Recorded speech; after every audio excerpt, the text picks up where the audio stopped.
Cuando somos chicos, nuestros padres, tutores y maestros nos cuentan historias que nosotros aceptamos como verdaderas y llegamos hasta adultos sin siquiera cuestionárnoslas.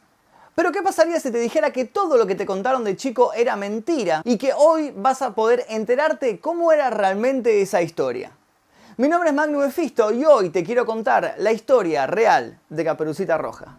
Si yo te preguntara sobre la historia de Caperucita Roja, seguramente me contarías que era una nena que va a visitar a la abuela y se encuentra en la casa con un lobo que se la quiere comer, pero escapa gracias a un cazador que llega y abre al lobo, le saca a la abuela de adentro y son todos felices. Bueno, resulta que esta historia no fue siempre así y que al principio era muchísimo más violenta, era más cruda y que incluso tenía algunos tintes de pedofilia. El primer autor de la historia de Caperucita Roja fue un escritor francés llamado Charles Perrault. Este escritor nació en 1628 y en el año 1697 editó un compilado de libros infantiles conocido como Los Cuentos de Mamá Gansa. En este libro aparecían ya clásicos que hoy en día conocemos como por ejemplo La Cenicienta, Pulgarcito, La Bella Durmiente, El Gato con Botas y por supuesto Caperucita Roja.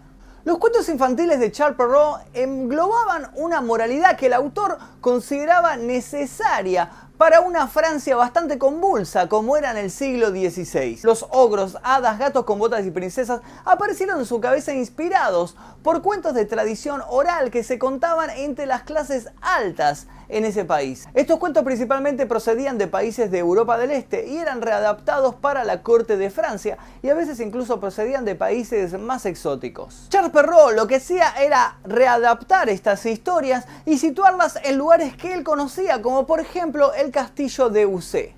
200 años después surgen los hermanos Grimm, quienes, inspirados en las historias de Charles Perrault y también en los cuentos que les contaba su madre, escribieron en 1812 un libro llamado Cuentos para la Infancia y el Hogar. Libro que se reeditaría en múltiples ocasiones y ya en 1857 contaría con 211 historias que fueron agregadas posteriormente y cambiaría su nombre a Cuentos de Hadas de los hermanos Grimm. La versión que les voy a leer ahora es la que inspiró a Charles Perrault a escribir esta historia. Había una vez una niñita a la que su madre le dijo que llevara pan y leche a su abuela.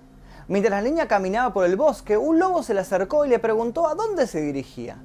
A la casa de mi abuela, le contestó. ¿Qué camino vas a tomar? ¿El camino de las agujas o el camino de los alfileres? El camino de las agujas, dijo Caperucita. El lobo tomó entonces el camino de los alfileres y llegó primero a la casa. Atención a esta parte. Mató a la abuela, puso su sangre en una botella y partió su carne en rebanadas sobre un platón. ¿What? O sea, la historia original, el lobo no se contenta con comerse a la abuela, que sería lo más lógico siendo un animal carnívoro, sino que la mata a la abuela, le corta el cuello, supongamos que le corta el cuello, vuelca la sangre en un vaso y corta la carne en rebanadas y la deja ahí como, bueno, acá está la carne cruda de la abuela. Después, se vistió con el camisón de la abuela y esperó acostado en la cama. La niña, entonces, tocó la puerta. «Entra, hijita», dijo el lobo. «¿Cómo estás, abuela? Te traje pan y leche», le dijo Caperucita. «Come tú también, hijita. Hay carne y vino en la mesa». La abuela, en realidad el lobo, disfrazado de la abuela, en la versión original le ofrece vino a Caperucita. No se especifica la edad, pero se entiende que es una nena chiquita. ¿Por qué le ofrece vino? Y acá está lo retorcido de la historia, que el vino que le ofrece es la sangre de la abuela. La pequeña niña comió así lo que ya se le ofrecía.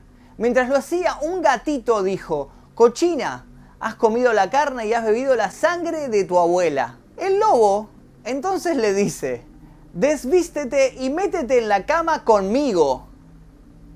«¿Dónde pongo mi delantal?», dijo Caperucita. «Tíralo al fuego, nunca más lo necesitarás». Cada vez que se quitaba una prenda, el corpiño, la falda, las enaguas y las medias, la niña hacía la misma pregunta y cada vez el lobo le contestaba: «Tíralo al fuego, nunca más lo necesitarás».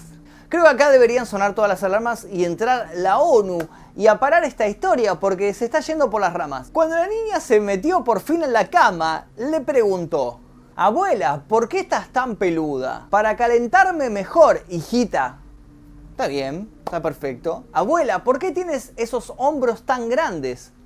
para poder cargar mejor la leña, hijita.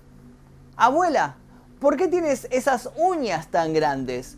Para rascarme mejor, hijita. Abuela, ¿por qué tienes esos dientes tan grandes? Para comerte mejor, hijita. Y el lobo se la comió.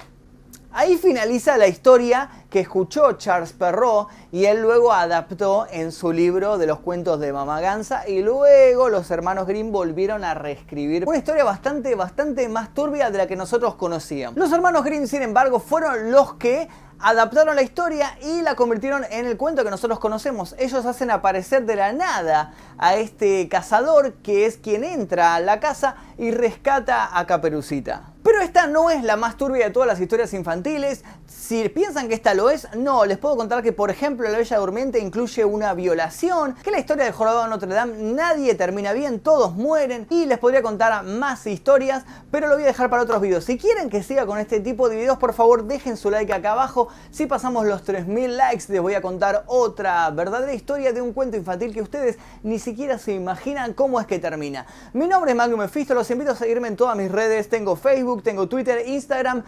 Los invito también a pasar por Mercado Libre, donde tengo publicadas todas mis remeras. Está este modelo y este también. Los invito también, por supuesto, a suscribirse a este canal. Nosotros nos veremos en el próximo video.